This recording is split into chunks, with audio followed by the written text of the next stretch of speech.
A'udzu billahi minasyaitonir rajim. Bismillahirrahmanirrahim. Assalamualaikum warahmatullahi wabarakatuh.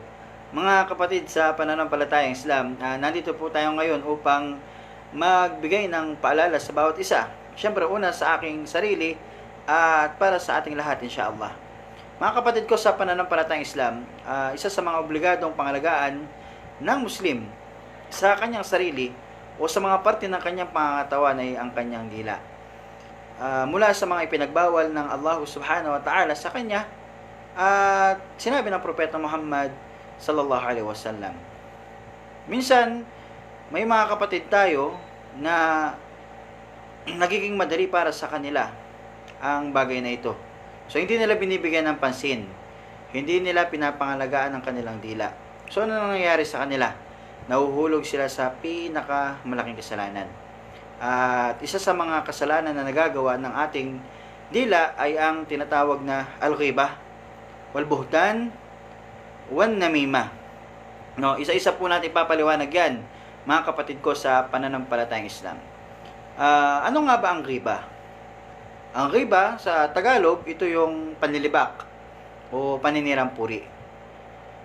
Pinalawanag dito, sabi rito, al-ghibatu hiya dhikrul muslim fi ghaibatihi bima fihi mimma yakrahuhu nashrihi wa dhikrihi. Ang ghiba, ito ay pagbigkas ng mga kataga o mga salita laban sa isang Muslim habang siya ay wala sa usapan na iyon. Ibig sabihin, absent siya at nagbibigkas ka ng mga salita na laban sa kanya, na kung ito ay kanyang maririnig ay hindi niya magugustuhan. Wal buhtan, dhikrul muslim bima laysa fihi wa huwa al-kadhib fil qawli alayh. At ang buhtan naman na sinasabi rito, ito yung pagbibigkas o pagbibigay ng salita na wala naman laban sa iyong kapatid, na wala naman sa kanya. O sa madaling salita, kasinungalingan laban sa kanya. Nagsasabi ka ng mga salita na wala naman sa kanya. Wan namima, hiya naqlul kalam. Ang namima naman, ito yung paglilipat mo ng salita. Naqlul kalam min tarafil akhar lil iqa bainahuma. Ang namima, ito naman ay paglilipat ng salita. Sa madaling salita, ito yung tinatawag natin na chismis, no? Paglilipat ng mga salita lil iqa min tarafil akhar, mula sa pangalawang grupo, liliqa bainahuma, upang magkaroon ng hindi pagkakaunawaan ang bawat isa sa kanila. So ibig sabihin, chismoso, chismosa, kapag may narinig siyang salita, ililipat niya sa kabila at ito ay nagiging dahilan ng pag-aaway ng dalawang grupo. So yun yung mga ibig sabihin nito, mga kapatid. Ulitin natin, yajibu alal muslim, obligado para sa isang Muslim, hifdhu lisanihi amma nuhiya anhu, na pangalagaan niya ang kanyang dila sa mga bagay na ipinagbawal sa kanya. O min hadihil manhiyat, kabilang dito sa mga ipinagbabawal sa kanya, o sa atin, ng ating relihiyon, o wallati tasahala anha nas, na siya namang marami sa mga tao na ginawa itong madali. Al-wuqu' fiha kathiran al-ghiba wal-buhtan wan-namima. Yung ghiba, paninirang puri, wal-buhtan, kasinungalingan laban sa kapatid natin, pagsasabi ng mga bagay na wala naman sa kanila, wan-namima, o yung chismis, paglilipat ng salita na kung saan hindi naman totoo, o chismis. Ito ay ililipat mo sa kabilang grupo upang magkaroon sila ng hindi pagkakaunawan. Mga kapatid ko sa pananampalatayang Islam, katotohanan, marami sa mga dalil ang nagsasabi o nagpapatunay na ang mga gawaing ito ay hindi kalugod-lugod sa Allah subhanahu wa ta'ala. At isa sa ipinagbabawal ng Propeta Muhammad sallallahu alaihi wasallam. Wala dillatu fi tahrimi hadhihi al-af'al, at ang adilla, yung mga dalil o mga pruweba sa pagiging haram ng mga bagay na o gawain na ito, kathiratun jiddan, ay napakarami. No? Bidhikri shay'in yasiru faqat liwuduhi tahrimiha. So magbibigay tayo ng magbabanggit tayo ng ilan sa mga adillah, mga dalil, upang mas lalo nating maunawaan kung bakit ito naging haram sa ating pananampalataya. Isa na rito yung sinabi ng Allah subhanahu wa ta'ala sa Suratul Hujurat, na mababasa natin sa Suratul Hujurat. Sabi ng Allah subhanahu wa ta'ala, wala yaghtab ba'dukum ba'da, at huwag kayong mag-espiya, no? Huwag kayong mag-espiya sa bawat isa. Okay ba yun? Huwag kayong magsiraan sa bawat isa. Yung pala yun, no? Wala yaghtab ba'dukum ba'da, at huwag kayong mag-espiya o magsiraan. Sorry. Huwag kayong magsiraan sa bawat isa. Ayuhibbu ahadukum ay ya'kula lahma akhihi maytan fakarihtumu. Nais ba ng isa sa inyo na kainin ang laman ng patay na kapatid niya, at tiyak na ito ay inyong kamumuhian. Wattaqullah innallaha tawwabur rahim. Katakutan nyo ang Allah subhanahu wa ta'ala, dahil katotohanan ng Allah tawwabur rahim. Siya ang higit na nagpapatawad, siya ang higit na mahabagin. At isa pa rito, mga kapatid, sa pananampalatayang Islam, na nagpapakita na ang mga bagay na sinabi natin ay haram sa ating pananampalataya, ay yung hadith na isinalaysay ni Abu Hurairah radhiyallahu anhu, na ang propeta Muhammad sallallahu alaihi wasallam, ito yun, no? An Abi Hurairah radhiyallahu anhu anna Rasulullah sallallahu alaihi wasallam qala, ang propeta Muhammad sallallahu alaihi wasallam ay nagsabi, atadruna mal ghibah? Sabi ng propeta Muhammad sallallahu alaihi wasallam, nagtanong siya sa kanyang mga sahaba radhiyallahu anhum, atadruna mal ghibah? Alam niyo ba kung ano yung ghibah o ano yung paninirang puri? Qalu Allahu wa rasuluhu a'lam. Sabi nila, ang Allah at ang kanyang sugo ang higit na nakakaalam. Qal, sabi ng propeta Muhammad sallallahu alaihi wasallam, dhikruka akhak bima yakrah. Ito ay yung pagbanggit mo laban sa iyong kapatid ng mga bagay na kamumuhian niya. Qila afara'aita in kana fi akhi ma aqul? Ya Rasulullah, may nagsalita, Ya Rasulullah, papaano naman kung nasa kapatid ko ang aking sinasabi? Kumbaga, hindi naman ako naninirang puri, totoo naman ito. Qal, sabi ng propeta Muhammad sallallahu alaihi wasallam, in kana fihi ma taqul faqad ightabtahu. Sabi ng propeta Muhammad sallallahu alaihi wasallam, kung nasa kanya nga ang iyong sinasabi, faqad ightabtahu, katotohanan ikaw ay nanirang puri sa kanya. Wa in lam yakun fihi faqad bahatta, at kung wala naman ito sa kanya, katotohanan ikaw ay nagsinungaling laban sa kanya. Rawahu Muslim sa kanyang sahih. Ito ay sinaysay ni Muslim, nasabi ni Muslim sa kanyang sahih. At meron pang isa sa mga adilla o mga pruweba mula sa hadith ng propeta Muhammad sallallahu alaihi wasallam, an Ibn Abbas qal, ito ay sinaysay ni Ibn Abbas radhiyallahu anhu, siya ay nagsabi, marra Rasulullah sallallahu alaihi wasallam biqabraini. Ang propeta Muhammad sallallahu alaihi wasallam ay napadaan sa dalawang libingan. Faqala, sinabi ng propeta Muhammad sallallahu alaihi wasallam, amma innahuma la yu'adhibani. Sabi ng propeta Muhammad sallallahu alaihi wasallam, silang dalawa, katotohanan silang dalawa ay pinarurusahan. Wa ma yu'adhibani fi kabirin. At silang dalawa ay hindi pinarurusahan dahil sa nakagawa sila ng malaking pagkakasala sa Allah subhanahu wa ta'ala. Ito ay nangyari sa pagitan ng mga sahaba at ng propeta Muhammad sallallahu alaihi wasallam nung mapadaan sila sa dalawang libingan. Sinabi ng propeta Muhammad sallallahu alaihi wasallam, silang dalawa, yung nakalibing, ay pinarurusahan. At hindi sila pinarurusahan dahil nakagawa sila ng malaking pagkakasala. So, ibig sabihin dito mga kapatid ko sa pananampalataya, hindi malaki ang pagkakasalang nagawa nila pero pinarurusahan sila sa kanilang libingan. Kaya nga sabi dito ng Prophet Muhammad sallallahu alaihi wasallam sa hadith, "Wama yu'adzibani fi kabirin." Hindi sila pinarurusahan dahil nakagawa sila ng malaking pagkakasala. Amma aahaduhuma. So ano yung pagkakasala nila? Amma ahaduhuma fakana yamshi bin namima. Ang isa sa kanila, ika ng propeta Muhammad sallallahu alaihi wasallam, fakana yamshi bin namima.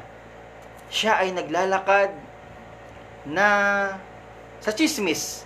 Siya ay naglalakad sa chismis. O siya yung tipo ng tao na naglalakad at naninira siya. Pinag-aaway-away niya yung mga tao sa pagitan niya, sa pamamagitan lamang ng chismis o ng namima. Siya yung tinatawag na namam. Wamal akhar, at ang isa sa kanila, fakana la yastatiru min bawlihi. At ang isa sa kanila ay hindi nagtatakip sa tuwing siya ay umiihi. So in general, hindi siya nangangalaga o hindi niya pinangangalagaan ng kanyang sarili sa tuwing siya ay umiihi. Yun yung pang general na pakahulugan. Qal, at ang propeta Muhammad sallallahu alaihi wasallam ay nagsabi, fada'a bi'asibin rutabin fashakkahu bithnaini thumma gharasa ala hada wahidan wa ala hada wahidan thumma qala la'allahu an yukhaffifa anhuma ma lam yaybasa. At pagkatapos ipaliwanag ng propeta Muhammad sallallahu alaihi wasallam sa mga sahaba na silang dalawa ay pinarurusahan dahil sa nagawa nilang kasalanan na hindi naman malaki. Yung isa sa kanila ay chismoso or chismosa at ang isa naman sa kanila ay di nag-iingat sa kanyang pag-iihi.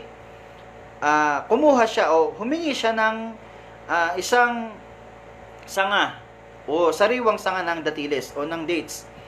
Fada'a bi'asibin rutabin fashaqqaha bithnaini. Siya ay humingi ng isang sanga ng datiles na sariwa, fashaqqaha bithnaini.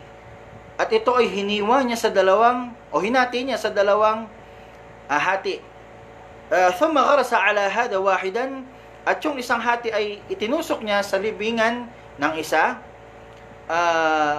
Wa ala hada wahidan, at yung isa naman ay itinusok din niya sa kabila. At kanyang sinabi, qal la'allahu an yukhaffifa anhuma ma lam yaybas o ma lam yaybasa. Sabi ng propeta Muhammad sallallahu alaihi wasallam, nawa ay pagaanin ng Allah subhanahu wa ta'ala ang parusa sa kanila habang ang sanga ng datilis na ito ay hindi pa natutuyo. Ano yung mauunawaan natin dito sa hadith na ito? Una, mayroong katotohanan ang parusa sa libingan. At pangalawa, ang katotohanan ng pagiging propeta ni Muhammad sallallahu alaihi wasallam. Dahil ito ay umurul ghaibiyah. Ang pamumuhay, yung hayatul barzakiyah, ang pamumuhay sa libingan pagkatapos ng kamatayan ay min umuril ghaibiyah. Isa sa mga bagay na walang nakakaalam maliban na lamang sa Allah. Pero bakit nalaman ng propeta? Dahil siya ay sugo ng Allah subhanahu wa ta'ala, at ito ay pinarating sa kanya ng Allah sa pamamagitan ni Jibril alayhi salam. Pangatlo, napakalaki ng parusa ng Allah subhanahu wa ta'ala sa dalawang ito. At ang pang-apat, ang propeta Muhammad sallallahu alaihi wasallam, nung gawin niya yung bagay na yon, hindi siya humiling sa Allah na ihinto yung parusa. Bagkus, habang hindi pa hindi pa tuyo yung sanga ng datilis, ay pansamantalang bababa. Hindi hihinto. Bababa lamang ang parusa sa kanila ng Allah subhanahu wa ta'ala. At kapag ito ay natuyo na, mula sa pagkabasa, babalik sa tindi. Panglima, napakatindi ng parusa ng Allah sa mga bagay na ito. Yun yung mga kapatid sa pananampalatayang Islam. At alam ko na marami sa atin ang nakakaalam nito. No? Marami sa atin ang nakakaalam ng mga bagay na ito. At sabi nga sa paunang salita, marami sa atin ang nagsasawalang bahala. Marami sa atin ang hindi pinapansin ito. At marami sa atin na parang napakadali lang sa kanila ang bagay na ito. Iniisip nila na walang parusa. Kasi, mga kapatid ko sa pananampalataya, katotohanan, ito ay dumating na sa atin. Alam natin na ang parusa dito ay napakalaki na. Pero, ang mahirap dito ay hindi natin isinasabuhay. Hindi natin binibigyan ng pansin. Kaya, ito ay nagagawa natin. Kaya, ang sinasabi dito, mga kapatid ko, sa pananampalataya ay katakutan natin ng Allah subhanahu wa ta'ala. So, yun yung mga adillah, yun yung mga pruweba na ang ghiba, buhtan, namima ay haram sa pananampalatayang Islam. At hindi lang ito haram talaga, ito ay mayroon ding matinding kaparusahan. So, bago po natin ipagpatuloy, mga kapatid ko, sa pananampalataya, i-shoutout muna natin yung mga nanonood ngayon. So, shoutout po kay Bay, Bint Abdullah, mashallah, nanonood po sila ngayon. Kay Sister Aisa Hasan, Assalamualaikum warahmatullahi wabarakatuh, Ustad. Waalaikumsalam warahmatullahi wabarakatuh. Kay Brother Yusuf Alaba Karyaga, mashallah, jazakallahu khair, Sheikh. Kay Sister Rema Mayasa is watching now. Kay Sheikh Jibril Gonzales, mashallah, watching siya. At shoutout din sa aking asawa, nanonood siya ngayon. Nagbabantay siya sa mga nanonood. Ayan. Okay. Shoutout din tayo kay Lu Lin Hu. Mashallah, nanonood po siya ngayon. At syempre kay Muslima Balik Islam. Mashallah, mukhang susuportahan tayo ni Muslima Balik Islam. At kay Brother Khalid Mesayruz Sarmiento, mashallah, shoutout po sa inyo dyan. Sabi ni Sister Muslim Mabalik Islam, Assalamualaikum warahmatullahi wabarakatuh. Waalaikumsalam warahmatullahi wabarakatuh, Sister. Kay Brother Dan Gabriel Paunil, watching siya now. Kay Muhammad Rakim, mashallah, watching. Muhammad Nur, Omona Nur Bandara, watching now. Kay Razma Sihilan is watching. Mashallah, Assalamualaikum salam. Kay Razma Sihilan, tama po, kuya. Tabaraka po, kuya. Assalamualaikum. Waalaikumsalam warahmatullahi wabarakatuh. Okay? So, yan po ang mga nanonood po sa atin ngayong gabi. So, ipagpapatuloy po natin ang ating nasimulan, no? Assalamualaikum warahmatullahi wabarakatuh sa inyong lahat. At maraming salamat po sa panonood. I thought you are single, Ustad. I thought you are single? Akala daw nila single ako.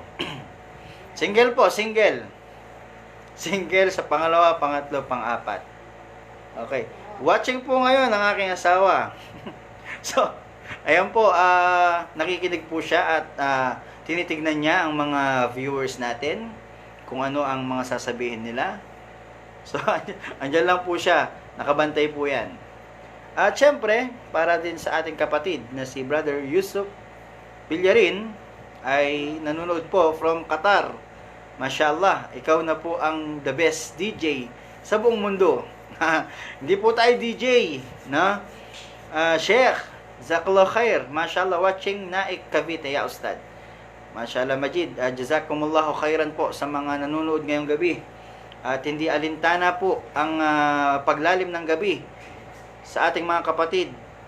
At sila ay nanonood pa rin kahit na tayo ay medyo natatagalan. Jazakallahu khair, Ustad. Wa iyak, wa iyaki, wa iyak. So, saan na ba tayo? Dito pa rin tayo sa patungkol sa riba. Yung tindi ng parusa, patungkol sa mga taong gumagawa ng riba, paninirang puri, chismis, at ng kasinungalingan laban sa kanilang mga kapatid. Shoutout din kay Ahmad. Ayan po, humabol po si Sheikh Ahmad Al-Quda, mashallah, ang isang Arabo na kalahati Pilipino. Yan. So, ipagpapatuloy po natin mga kapatid sa pananampalatayang Islam. Dito natin nakita na sino man ang makagawa ng riba, paninirang puri, o sino man ang makagawa ng chismis na naging dahilan ng pag-aaway ng mga tao sa kanilang kapaligiran, sino man ang nagkakalat ng kasinungalingan laban sa kanyang kapatid, na sinasabi niya yung mga bagay na wala namang katotohanan siya po ay nakagawa ng malaking pagkakasala. No? At dapat po natin pagbalikan ng loob ang mga bagay na ito, mga kapatid sa pananampalataya. Kailangan po tayong magbalik loob. Kaya nga sabi dito, fa'ala kullu man waka'a minhu al-ghiba aw al-buhtan aw an-namima ay yatuba wa yastaghfira fima bainahu wa bain Allah. Sino man ang nakagawa ng ghiba, paninirang puri, buhtan, o yung kasinungalingan, nagkakalat ka ng kasinungalingan sa iyong kapatid o sa iyong kapwa, mapamusliman ito o hindi, awin namima, o yung chismos o chismosa, ang kailangan niyang gawin, tauba. Siya ay kailangan magtauba sa Allah subhanahu wa ta'ala. No? Kailangan niyang magbalik loob sa Allah subhanahu wa ta'ala. At hindi lang yun, وَيَسْتَغْفِرَ فِي مَا بَيْنَهُ وَبَيْنَ اللَّهِ, at siya ay humingi ng tawad sa kanyang nagawang kasalanan, kung ano yung mga nagawa niyang kasalanan na namamagitan sa kanya at sa Allah subhanahu wa ta'ala. Kung ito ay kasalanan lang sa pagitan niya, sa pagitan ng Allah, ibig sabihin, ikaw ay naninirang puri sa kapatid mo, chinichismis mo siya, nagsasabi ka sa kanya ng kasinungalingan na hindi naman totoo, no? Pinagkakalat mo yung kasinungalingan na wala namang katotohanan laban sa iyong kapatid, at ito ay hindi nalaman sa pagitan mo lang at sa pagitan ng Allah. Hindi nalaman ng chinichismis mo, ito ay ihingi mo ng tawad sa Allah subhanahu wa ta'ala. فإن علم أنه قد بلغ الكلام للمتكلم عليه فليذهب إليه وليتحلل منه. At kung ang paninirang puri mo, kapatid, ang pagchichismis mo sa iyong kapatid, at ang pagsasabi mo ng kasinungalingan laban sa iyong kapatid ay umabot doon sa taong sinisiraan mo na, o yung pinaka-subject na sinisiraan mo, umabot sa kanya na siya ay sinisiraan mo, kailangan mo siyang puntahan. Kailangan mo siyang puntahan upang ayusin ang bagay na ito. Humingi ka ng paumanhin sa kanya. Humingi ka ng tawad sa kanya. No? فَإِنْ لَمْ يَعْلَمْ فَلَا يُبْلِغْهُ بَلْ يَسْتَغْفِرُ لَهُ وَيَدْعُو لَهُ وَيُثْنِي عَلَيْهِ كَمَا تَكَلَّمَ فِيهِ فِي غِيبَتِهِ وَكَذَا لَوْ عَلِمَ أَنَّهُ لَوْ أَخْبَرَهُ سَتَزِيدُ الْعَدَاوَةَ فَإِنَّهُ يَكْتَفِي بِالدُّعَاءِ وَالثَّنَاءُ عَلَيْهِ وَاسْتِغْفَارِ لَهُ. Okay? Mga kapatid sa pananampalatayang Islam, yun ay kung hindi niya alam. Kung hindi umabot sa tao na sinisiraan mo siya ng puri, maraming nangyayari ngayon eh. Marami pong nangyayari ngayon. Like for example, social media, o sa mga upuan, sa mga kwentuhan. Maraming nangyayari na hindi alam ng tao ng subject na sinisiraan siya sa mga pagtitipon o lalo na social media, no? Kung hindi alam ng tao ito ay hingi mo ng tawad.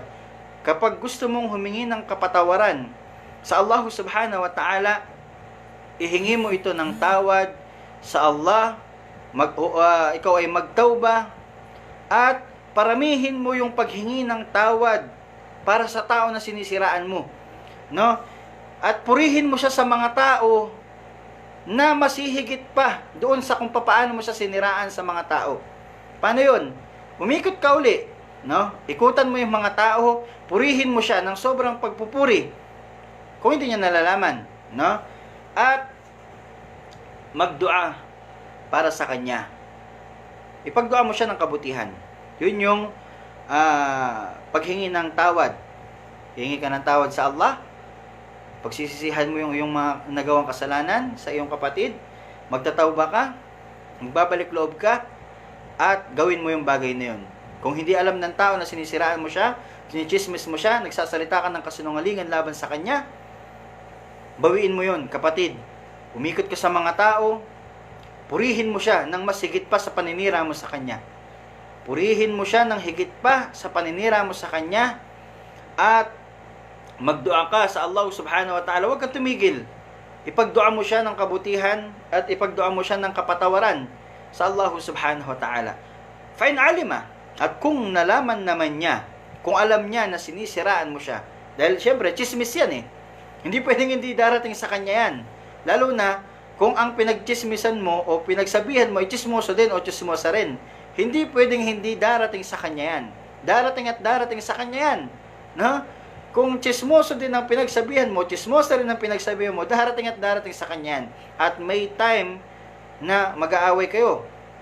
Kapag ka nalaman mo na dumating sa kanya, yung paninirang puri mo sa kanya, o yung pagsisinungaling mo laban sa kanya, o yung pagchichismis mo laban sa kanya, puntahan mo siya. Okay? Puntahan mo siya at ayusin mo ang ginawa mong gusot. Humingi ka ng tawad sa kanya, kapatid, sa pananampalataya. Ihingi mo ng pasensya ang nagawa mong kasalanan. Now, yun yung dapat mong gawin. Pero, kung ikaw naman ay ang tawag dito, kung ikaw naman ay nag-iisip na kung pupuntahan mo siya, mas madaragdagan pa ang problema, mas lalaki pa ang inyong hidwaan, ay wag mo na lang siyang puntahan. Yaktafi bid-du'a wa thana'i alayhi wal istighfar lahu. Ayos na, kapatid, sa pananampalataya na ikaw ay magdua para sa kanya, purihin mo siya ng mas higit sa paninira mo sa kanya, at ihingi mo siya ng tawad sa Allah subhanahu wa ta'ala. Merong hadith dito na sinaysay si Abu Hurairah radiyallahu anhu. Kanyang sinabi, qala Rasulullah sallallahu alaihi wasallam, sinabi ng Propeta Muhammad sallallahu alaihi wasallam, man kanat lahu madlamatun li akhihi min 'irdihi aw shay'in falyatahallalhu minhu al-yawm qabla an la yakuna dinarun wala dirham. Sabi ng Propeta Muhammad sallallahu alaihi wasallam, ito ay isang paalala o isang utos mula sa Propeta Muhammad sallallahu alaihi wasallam para sa mga tao na kumukuha ng karapatan ng kanilang kapatid, no, sinisiraan ng dangal ng kanilang mga kapatid. Ito ay utos para sa mga taong nakakagawa ng paninirang puri sa kanilang mga kapatid, na sinalaysay ng Propeta Muhammad o sinalaysay ni Abu Hurairah na sinabi ng Propeta Muhammad sallallahu alaihi wasallam. Pakinggan po nating mabuti. Sabi ng Propeta Muhammad sallallahu alaihi wasallam, man kanat lahu madlamatun li akhihi min 'irdihi aw shay'in falyatahallalhu min al-yawmi qabla an la yakuna dinarun wala dirhamun. Sabi ng Propeta Muhammad sallallahu alaihi wasallam, sino man ika ng propeta sa inyo ang mayroong kawalan ng katarungan sa kanyang kapatid, kinuha niya o nawalan siya ng katarungan sa kanyang kapatid, min 'irdihi aw shay'in, kinuha niya yung dangal ng kanyang kapatid, no, nalabag niya, tinapakan niya yung dangal ng kanyang kapatid, o anumang bagay na patungkol sa iyong kapatid, sa kanyang dangal, ito ay ayusin niya. Falyatahallalhu al-yawm minhu al-yawm, ayusin niya ngayong araw habang nabubuhay siya, qabla an la yakuna dinarun wala dirhamun, bago pa dumating ang araw na kung saan hindi na magkakaroon ng kapakinabangan ang dirham at ang dinar. Ibig sabihin, Walang material na bagay sa araw na yon na magkakaroon ng kapakinabangan kung hindi mo naayos ang hidwaan o hindi mo nahingin ng kapatawaran sa Allah. Hindi ka nakapaghingi ng paumanhin sa iyong kapatid. At umabot kayo sa araw ng paghuhukom kahit na pa ikaw ang pinakamayaman dito sa buong mundo, hindi mo ito magagamit para ayusin pa ito sa araw ng paghuhukom. Kung kaya mo nang ayusin ngayon sa mga kapatid po natin na sila ay mayroong nagagawang pagkakasala sa kanilang kapwa, ay ayusin na natin ngayon. Kaya nga sinabi ng Prophet Muhammad sallallahu alaihi wasallam, "Falyatahallalhu minhu al-yawm." Ayusin mo na ngayon bago pa dumating ang araw na hindi mo papakinabangan ang kahit na 5 dinar at ang dirham. In kana lahu amalun salih, ukhida minhu biqadri madlamatihi. Kung hindi mo ito naayos ngayon, at inabutan tayo ng kamatayan, at sa araw ng paghuhukom, maghaharap-harap tayong lahat at kukunin ang karapatan ng bawat isa. Sabi ng Propeta Muhammad sallallahu alaihi wasallam, in kana lahu amalun salih, ukhida minhu biqadri madlamatihi. Kung mayroong nagawa, halimbawa ako ay, wal-iyadu billah, ako ay naninirang puri, at mayroon naman ako mga nagawang kasalanan, mayroon ako nagawang kabutihan, no? Pero hindi ko maiwasan ang paninirang puri, chismis, o kung ano pa man, na nagkakalat ako ng kasinungalingan laban sa aking kapatid. Sa araw ng paghuhukom, mga kapatid, sa pananampalataya, kukunin ito sa akin. Biqadri, sabi dito, yung kasing sukat ng kung ano yung nagawa kong kawalan ng katarungan. Biqadri madlamatihi. Kukunin yun, yung mga kabutihan ko na nagawa dito sa mundo, kukunin yun, kasing sukat ng nagawa kong kawalan ng katarungan sa aking kapatid. Wa in lam takun lahu hasanat, ukhida min sayyiati sahibihi fahumila alayh. At kung wala ka namang natitira o wala kang nagawang kabutihan, kukunin yung kasalanan ng sinisiraan mong puri. Yung chismis mo o yung nagsasalita ka ng kasinungalingan laban sa kanya, kukunin ng kung ano yung mga nagawa niyang kasalanan at ililipat sa iyo. Ikaw ang magdadala. Ikaw ang magiging mas'ul. Ikaw ang magiging tagapagbuhat ng kasalanang ito. At ikaw ang magbabayad sa kanyang nagawang kasalanan. So, mga kapatid ko sa pananampalatayang Islam, tulad ng sinabi ng Propeta Muhammad sallallahu alaihi wasallam, sino man ika niya ang mayroong kawalan ng katarungan sa kanyang kapatid o nakuha niya ang karapatan ng kanyang kapatid o ano pa man, dignidad ng kanyang kapatid, ayusin niya ngayong araw na ito hanggat mayroong ka pang natitirang oras, no? Dahil kung hindi, maghaharap-harap tayo sa araw ng paghuhukom at tayo ay bibigyan ng pagkakataon ng Allah na kunin ang karapatan ng bawat isa sa atin at hindi na natin mapapakinabangan ng salapi, karangyaan, pagiging sikat na tao, wala na. At ang gagawin nating pambayad, mga kapatid, sa pananampalataya ay ang ating kabutihan. Kapag wala na, ililipat na lang ang kanilang kasamaan. Tulad ng sinabi ng Propeta Muhammad sallallahu alaihi wasallam, mayroong grupo ng mga tao na darating sa araw ng paghuhukom, bihasanatin amthali jibal, na mayroon silang mga hasanat na kasing laki ng mga bundok na nagniningning pa yung kanilang mga nagawang kabutihan. Pero fayaj'alahu Allahu haba'an manthura. Gagawin ito ng Allah na walang kwenta para sa kanila. Abo, na parang hipanin mo lang, liliparin ito ng hangin. No? Walang saysay, walang kwenta. Ang tawag dito ay walang timbang. No? Bakit? Mauubos lamang sa pagbabayad ng kanyang mga nagawang kasalanan dahil mayroon siyang minura, meron siyang sinabihan ng masama, meron siyang siniraan ng puri, meron siyang sinaktan, o kung ano pa man. So, yun yung mga kapatid sa pananampalatayang Islam. Isang hadith na magsisilbing payo sa atin na kailangan talaga nating ayusin ito, mga kapatid ko sa pananampalataya. At yun yung mga kailangan nating bigyan ng pansin. Marami sa atin na nakakapagsala sila ng 5 times a day. Nakakapagdasal sila sa oras, at mayroon pang mga sunnah, mayroon pa silang mga sadaka, mayroon pa silang pag-aayuno, lahat ng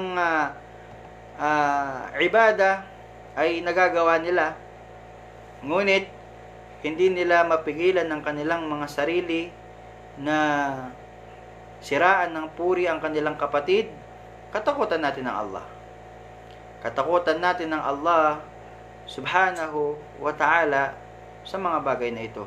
At bilang isang Muslim, yun na nga, pangalagaan natin ang ating dila, dahil hifdul lisan min a'zamil a'mal al-muqarraba min Allah subhanahu wa ta'ala. Ang pangangalaga sa ating dila, ay isa sa pinakamalaking gawain na pagsamba na mailalapit ka nito sa Allah subhanahu wa ta'ala. Yaqul Ibn Qayyim rahimahullah, sinabi ni Ibn Qayyim, kalugdan nawa siya, kaawaan siya ng Allah subhanahu wa ta'ala, wa ammal lafadat, kung pag-uusapan natin yung mga salita, yung mga binibigkas ng ating dila, fahifduha, mapapangalagaan natin ang ating dila sa pamamagitan ng pagsasalita nito. Papaano? Bi an la yakhruju lafdah da'i'ah bal la yatakallam illa fima yarju fihi ar-rabh wa ziyadatu fi dinihi. Paano mo pangalagaan ang salita mo? Bago ka magsalita, isipin mo muna yung sasabihin mo. Huwag kang magsalita ng mga bagay na hindi mo naman papakinabangan. La yatakallam illa fima yarju fihi ar-rabh wa ziyadatu fi dinihi. Hindi ka magsasalita maliban na lamang na ang sasalitain mo ay kikita ka. Rabh wa ziyadatu fi dinihi. Kikita ka at magkakaroon ka ng karagdagang benepisyo para sa iyong pananampalataya. Kung wala doon sa bagay na yun yung sasalitain mo, much better wag ka na lang magsalita.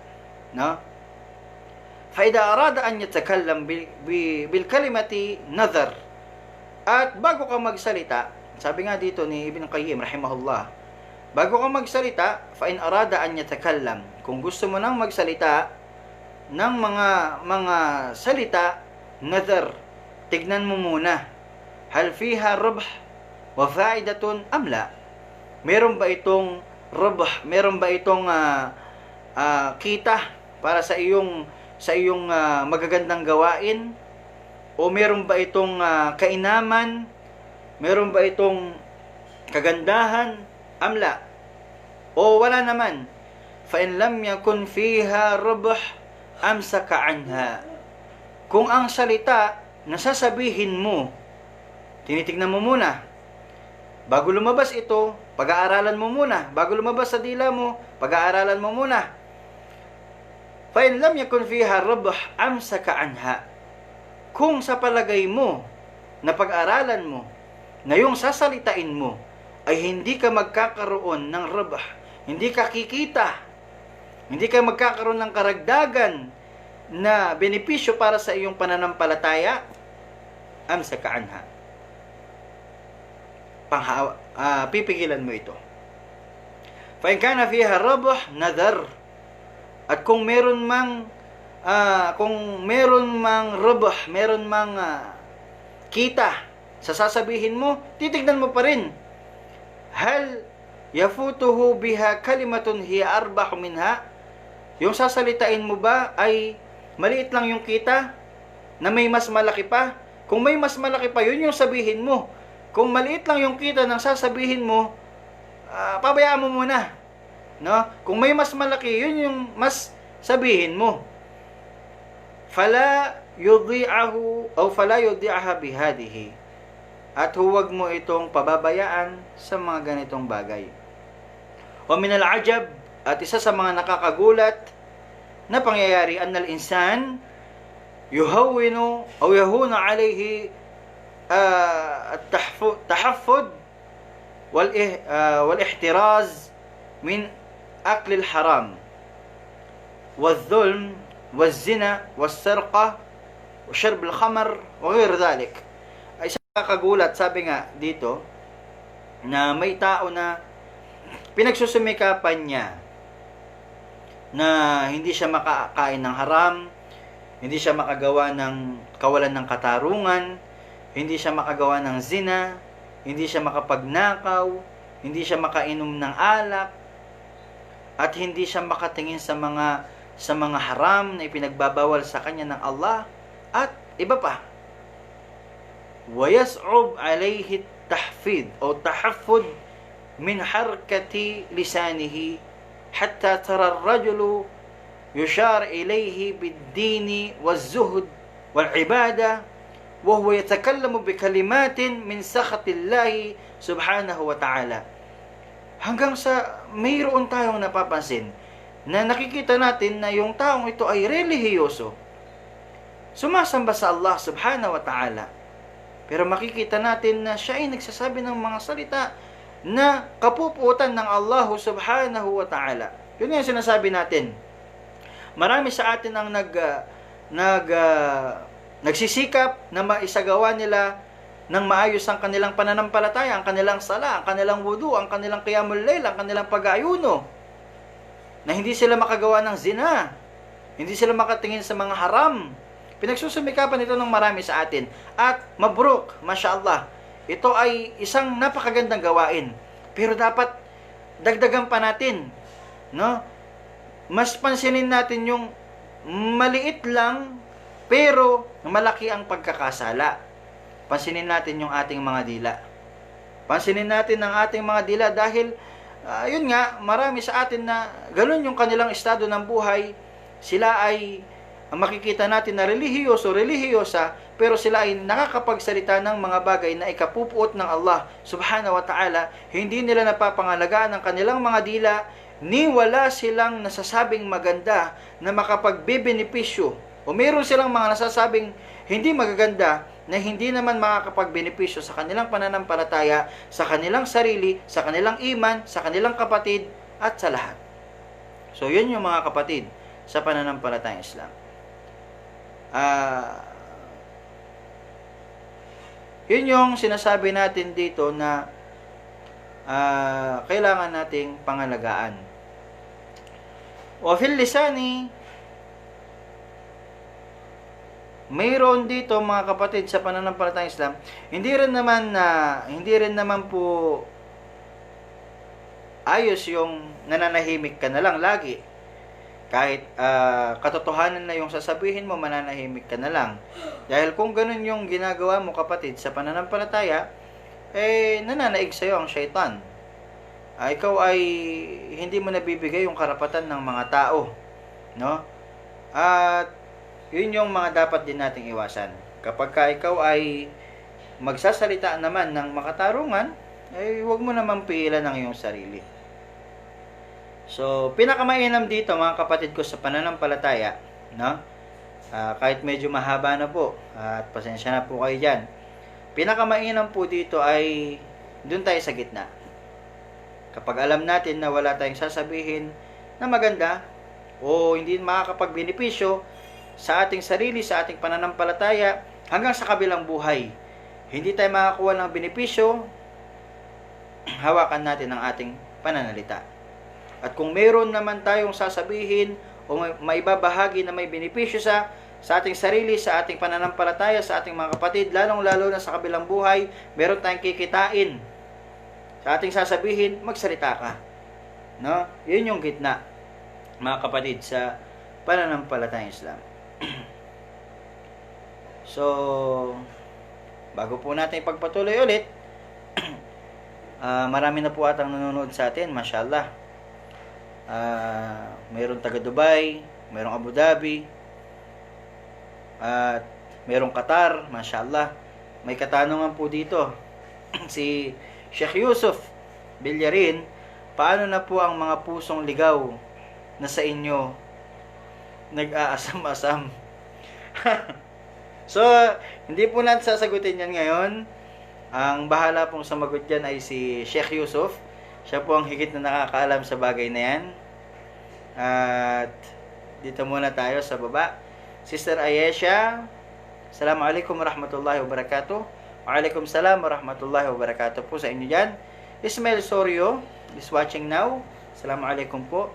Si Brother Francis Masungki Dimla. Musngi Dimla. Sorry po. Assalamualaikum bro. Mashallah. From Saudi ata to.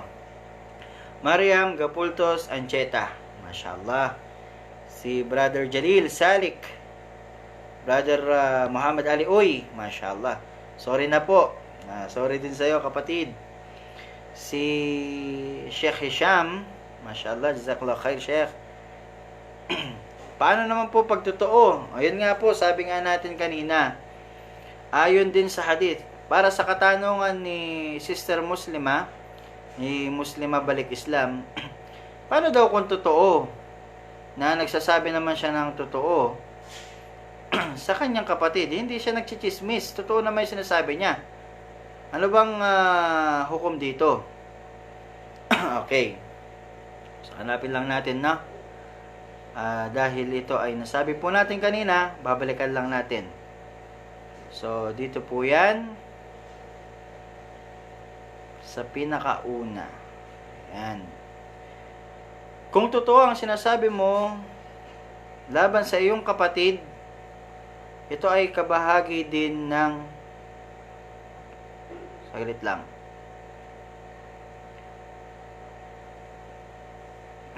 Medyo nag-scroll po tayo ngayon mga kapatid.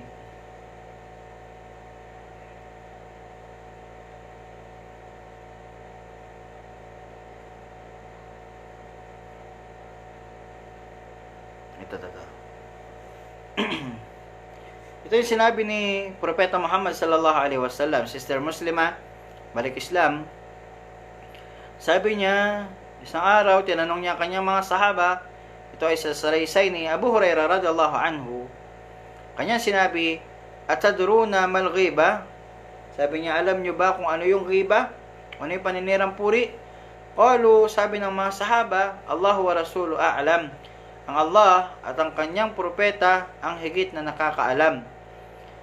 Qala, sabi ng propeta Muhammad sallallahu alaihi wasallam, dhikruka akhak bima yakrahu. Ito yung pagbanggit mo laban sa iyong kapatid na kanyang kamumuhian kung kanyang maririnig ito.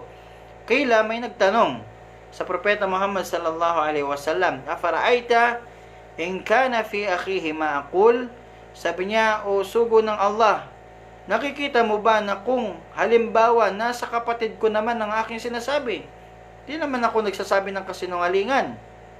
Totoo naman ang sinasabi ko. No? Qala in kana fihi ma taqulu faqad igtabtahu. Kung nasa kanya man ang sinasabi mo, katotohanan ay nasiraan mo siya ng puri. Nakapaggawa ka ng giba. Fa in lam yakun fihi faqad bahatta. At kung wala naman ito sa kanya, katotohanan, ikaw ay nakapagsalita ng kasinungalingan sa kanya. Actually, may mahaba itong pagpapaliwanag, sister. No? Minsan kasi, may mga times na kailangan natin magsabi para sa maslahatul am, para sa kaayusan ng pangkalahatan. Pero mayroong requirements din kung kailan ka dapat magsabi ng ganito. Hindi naman basta nakita mo totoo, sasabihin mo na agad. Kapag napakaliit na bagay lang at hindi naman ito makakasira sa pangkalahatan, kung ito ay nangyayari man, kailangan na lang manahimik tayo. No? Pero kung halimbawa ang isang tao ay magnanakaw at ito ay alam mo, no? At ito ay nakakasira sa pangkalahatan. Siya ay magnanakaw, siya ay kung ano pa man, mamamatay tao, kung ano pa masasama na nakakasira sa pangkalahatan, at ito ay nalaman mo, walang problema, no? Tayo nga ay watawasaw bil haq, watawasaw bis sabar. Tayo ay ummah, tayo ay nasyon na kung saan nagtutulungan tayo sa kabutihan, no? Sa katotohanan. Pero kung ito yung tipo na yung hindi naman siya nakakasira, no? Meron lang halimbawa, tawag na ito, malakas kumain, o kung ano pa, may amoy sa katawan, hindi naman nakakasira sa pang-general na kapaligiran, mas mainam manahimik na lang tayo dito, no? Mas mainam ay manahimik tayo. So yun po yun. At mashallah, napakarami po nating viewers ngayon. Sabi ni, so magano po muna tayo sa mga katanungan tsaka sa mga salam, mga pagbati ng ating mga kapatiran. Si Brother Yusuf Villarin, mashallah, jazakallah khair. Gusto ko na po ayusin ngayon. Ngayon na, salamat po. So, ayusin mo, Sheikh Yusuf. Pa-shoutout naman, sabi ni Brother Edwin. Shoutout sa'yo, Brother Edwin Magdaong, mashallah, from Oman. No? Siya ay nanonood po sa atin ngayon, mashallah. Shoutout din kay Brother Bernabe Degmayo Palen, Brother Abdul Majid Palen, mashallah. Kung sino man ang mayroong siya ay nagkikrave na makakain ng halal na lechon manok at halal na bangus, o kung ano pa man na mga nagkikrave kayo, magtungo lamang po kayo sa Lakay Palen na matatagpuan po nyo sa Saletran, sa Dasmariñas, Cavite. Yan po. Hanapin nyo lang po si Brother Abdul Majid, aka Bernabe Palen, no? At ipapatikim po niya sa inyo ang napakasasarap na mga lutong Ilocano, na inihaw, lechon manok, kung ano pa, mashallah. At syempre, nais ko rin pong matikman niyang lechon manok na yan.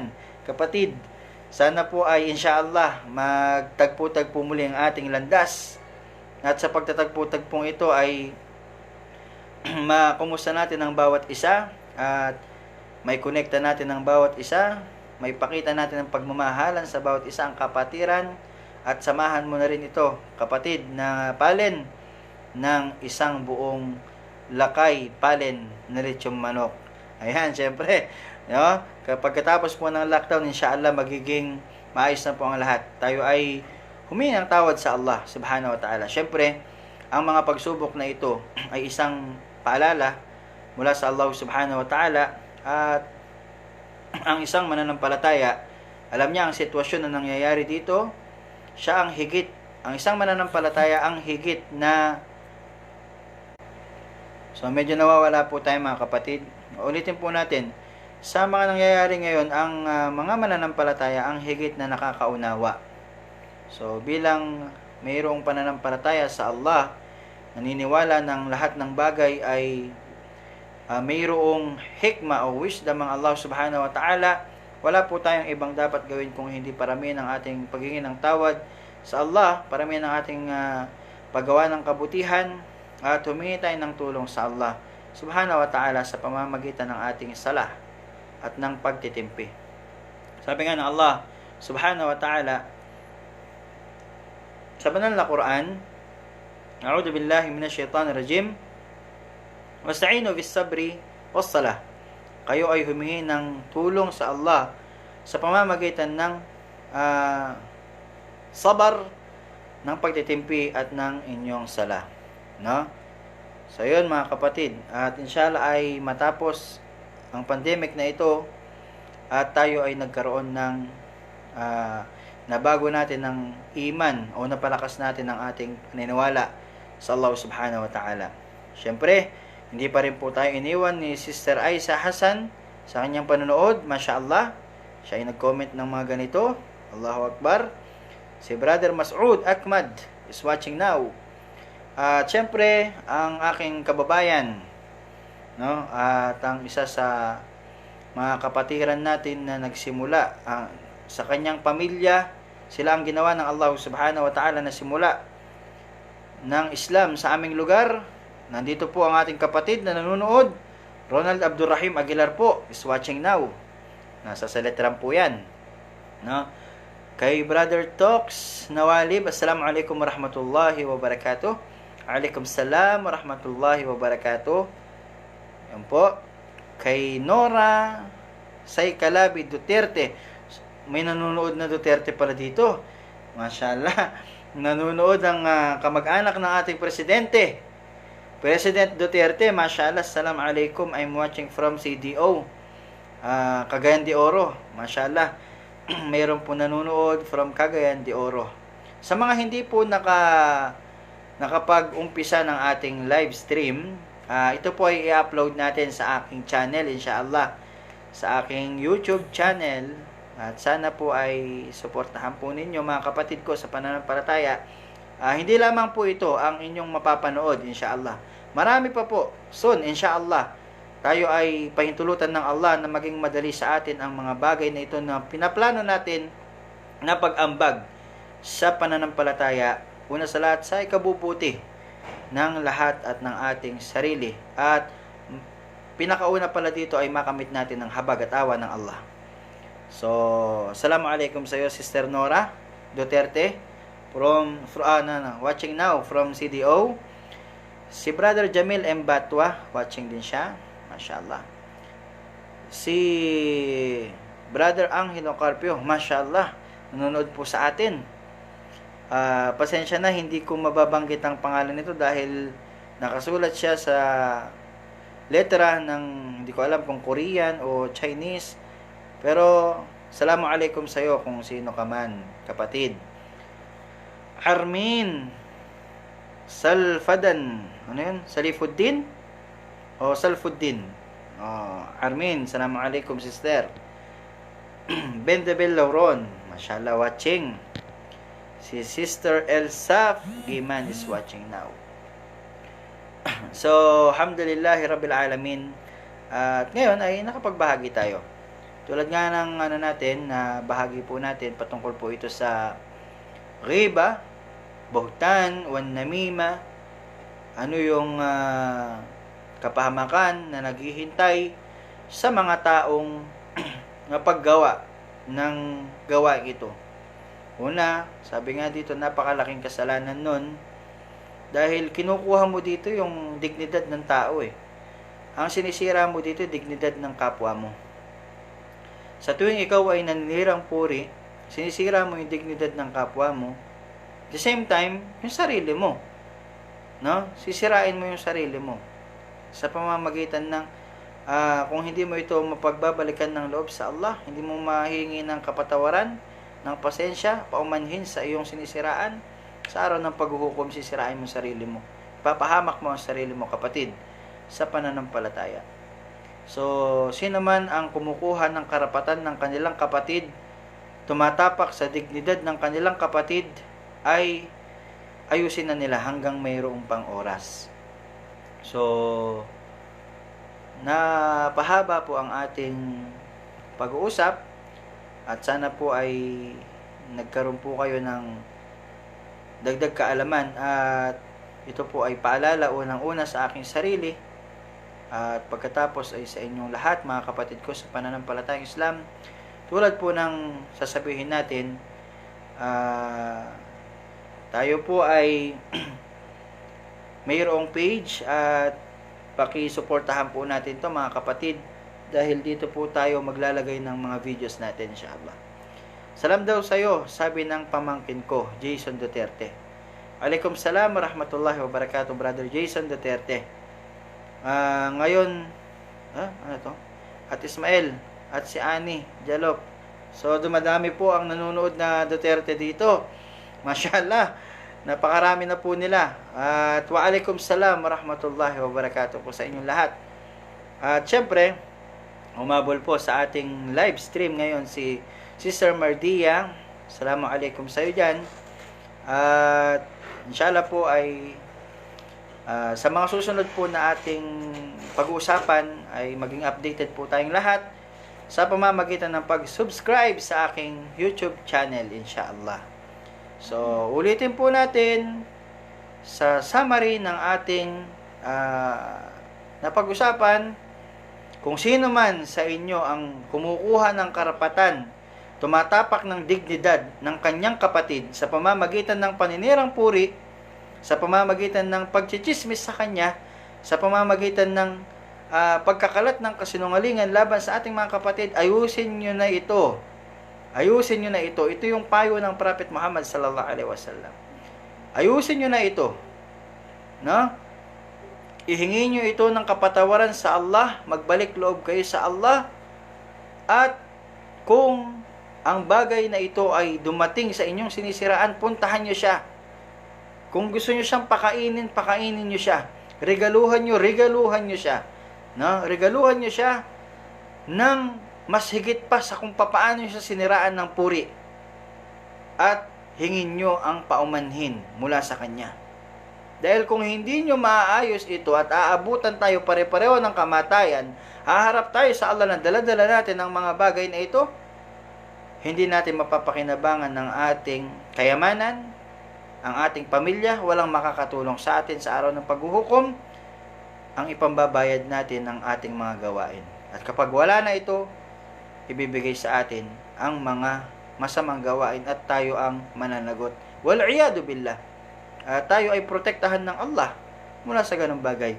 Kaya kung hanggat kaya ninyo, sa lahat, bilang paalala, una sa aking sarili din, hanggat kaya ninyo at may oras tayong lahat na humingi ng tawad sa Allah subhanahu wa ta'ala, magtawba sa Allah subhanahu wa ta'ala, layuan ng mga kasalanang ito at huwag nang babalik dito, at pagsisihan natin ang mga kasalanang ito na nagawa natin, at karagdagan, humingi tayo ng paumanhin sa mga taong sinisiraan natin hanggat kaya pa natin at may oras pa tayo at tayo nabubuhay pa. Gawin na natin ito, kapatid. Magunahan tayo, no? Magunahan tayo sa paghingi ng paumanhin sa ating mga sinisiraan, no? Magunahan tayo. Ulitin natin, kung hindi niya alam na sinisiraan mo siya, ipagdua mo siya sa Allah subhanahu wa ta'ala, humiling ka ng kapatawaran sa kanya, para sa kanya, at purihin mo siya sa mga tao. Mas higitan mo. Kung paano mo siya siniraan, purihin mo siya ng mas higit pa dun. Kung nalaman naman niya ito, mga kapatid, kung nalaman niya ito, dumating sa kanya ang balita na siya ay sinisiraan mo nga, puntahan mo siya. Mag-usap kayo, hingin mo ang kanyang paumanhin. Kung makukuha mo ito sa pamamagitan ng, huwag ka naman luluhod, dahil ang luluhuran mo lang Allah subhanahu wa ta'ala. Kung makukuha mo ito sa pamamagitan ng mga hadiah, o magandang pakikipag-usap kasama ng hadiah, gawin mo. Kung makukuha mo sa ganun. Ang importante, maayos po natin bago dumating yung kamatayan. Kasi nga, once na tayo ay inabutan ng kamatayan at dala-dala natin ito, mananagot ka sa Allah subhanahu wa ta'ala. At sana ay protektahan tayo at ilayo tayo ng Allah sa ganung bagay. So, mga kapatid ko sa pananampalatayang Islam, hindi na po siguro natin pahabain ang ating usapan. Lumalalim po ang gabi kahit hindi po natin hinuhukay ito. At ako po ay nakakasiguro, inshallah, na kung bibigyan pa tayo ng pagkakataon ng Allah mabuhay bukas hanggang kailan dumating ang ating tamang oras, ay inshallah gugulin po natin ito sa pagbibigay o pagbabahagi ng mga kaalaman patungkol sa pananampalataya natin. Magkikita-kita pa po tayo, hindi po ito yung huli. Inshallah ito po yung umpisa ng ating pagsasama-sama sa ating live stream, social media. At para po sa lahat nga, sabi ko, gusto nyo pong maging updated po kayo sa ating mga videos, mga bagong i-upload na video, kayo po ay mag-subscribe lamang sa aking YouTube channel. Makikita nyo po ito sa aking wall. Pinost ko po ang link ng aking YouTube channel. So, kayo na pong bahala doon, no? At sa mga nagtatanong dito, kung may asawa na ako, No, kasi sabi daw nila, I thought you are single, sabi. Akala daw niya single daw ako. Ako po ay may asawa na, mga kapatid, sa pananampalatayang Islam. At lagi pong nakabantay yan sa akin. Nanonood po siya sa live stream. Kasama po nyo na nanonood dyan sa live stream. At hindi po natin mapapansin yan. So, yeah, maraming nagtatanong nga na kung may asawa na ako. May nagtanong pala. At akala daw nila single daw ako. Hindi po. May asawa na po ako, mga kapatid, sa pananampalatayang Islam. At nandiyan lang po siya sa tabi-tabi. Yan. Kasama niyo po siyang nanonood. At mashallah, humabol pa sa ating live stream si Sheikh, si Ustad Prince Celestino Borja Malungkot. Umabol po siya sa ating live stream. Binabati po natin siya ng Assalamualaikum warahmatullahi wabarakatuh. Kung nasaan ka man, diyan ka na lang muna. Darating ang panahon na magkikita tayo, brother. Ustad, mashallah. So, mayroong pinasa o sinend si brother Edwin na link, YouTube channel. Please support. Support mo natin yung mga YouTube channel na sinishare ng ating mga kapatid, inshallah. At marami po sa atin na alhamdulillah sa pamamagitan nito ay sila po ay kumikita at naitutulong din naman po nila ito sa pananampalataya o sa kapakanan ng ating pananampalataya. So, yung issue po na ito, inshallah, ibibigyan din po natin ng paglilinaw sa mga susunod na pag-uusapan naman po natin, inshallah. So, pwede naman po. Ay, sabi daw ni Sister Nora Duterte, pwede naman daw 4. Okay? Yung bagay po na yan, pinag-iisipan po yan at pinag-uusapan. So, pwede naman daw 4. Ano po yan? Hindi po basta-basta yan. At mapag-uusapan din po natin yan sa mga susunod na video na ating i-upload. Hindi po mawawala yan, syempre. No? Akin pala yon. So, yung link pala na pinasa ni Brother Edwin, no? Akin pala yon. Yan pala yung link ng aking YouTube channel. So, yan. Click nyo lang po yan. At makikita nyo po dyan yung mga uploaded video na nandyan na po. Panoorin nyo po at i-share nyo lang. At maraming salamat po sa inyong lahat. Nawa ay biyayaan tayo pare-pareho ng Allah ng mabuti at halal na biyaya dito sa mundo hanggang sa kabilang buhay. Tulad ng sinabi natin, mga kapatid ko, sa pananampalataya, lumalalim po ang gabi kahit di natin hinuhukay. Magkikita-kita pa po tayo sa mga susunod na video. Basta mag-subscribe po kayo sa aking YouTube channel. Magiging updated po kayo sa lahat ng ating i-upload. Assalamualaikum warahmatullahi wabarakatuh.